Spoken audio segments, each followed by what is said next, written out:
In the 1964, we're doing what we call vintages. These are basically insights into the history of Highland Park. We're going to release hopefully 1 or 2 every year for the next 5 to 6 years. Maybe more, maybe less. We'll see. We'll see what happens as we find the whisky. But basically, from each year, we hopefully try and sum up what was actually happening at that point in the distillery. In the 1964, which is the oldest one that we've done, and will probably be the oldest one that we do, it's just nice to see a little bit of an insight into what actually happened at the distillery, because that affects the flavour quite dramatically in the 1964. Very quickly, very loosely, the 1964 is a mixture of 2 casks. Both are refill casks, both are refill sherry casks.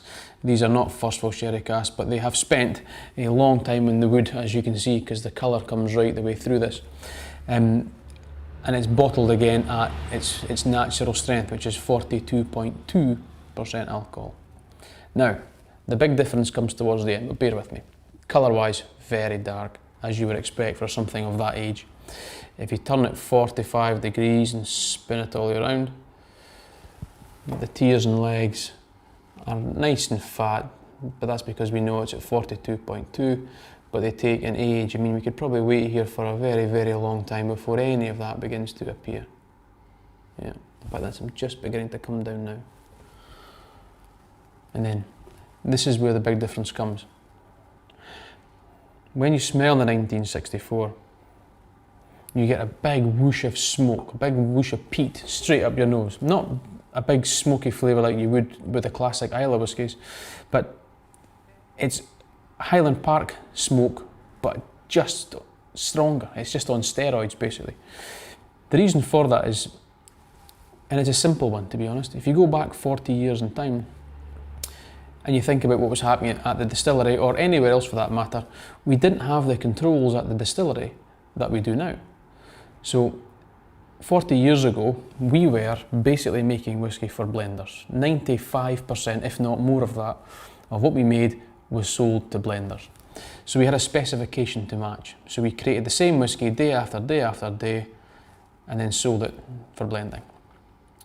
However, when you use floor maltings and when you dry your barley with peat on Orkney, and the wind conditions around the island can be quite severe at sometimes, depending on which direction the wind is blowing and how strong it's gusting, will determine on how smoky your whisky is made.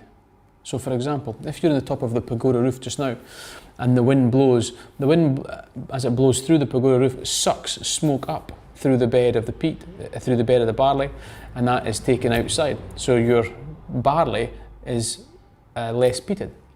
If the wind stops blowing, the smoke sits there, and then your barley becomes more peated.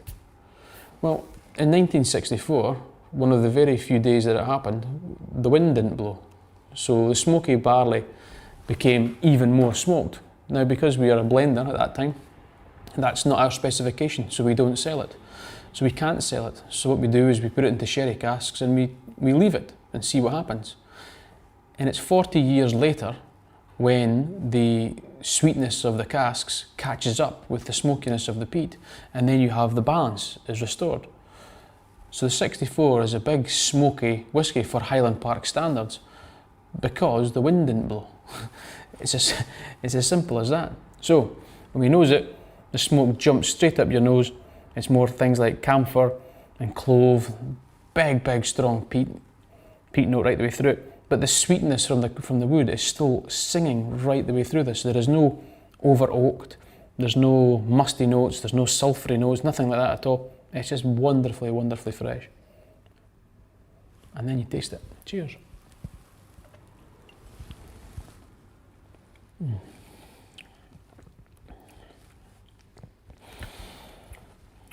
What it lacks in alcohol punch with only the 42.2, that peat does it for you. It delivers the smoke right to the palate. It just sits there and sits there, totally covering your mouth with that wonderful, sweet, smoky sensation. And you can taste the heather, you can taste the island itself. It's a wonderfully different whisky for Highland Park.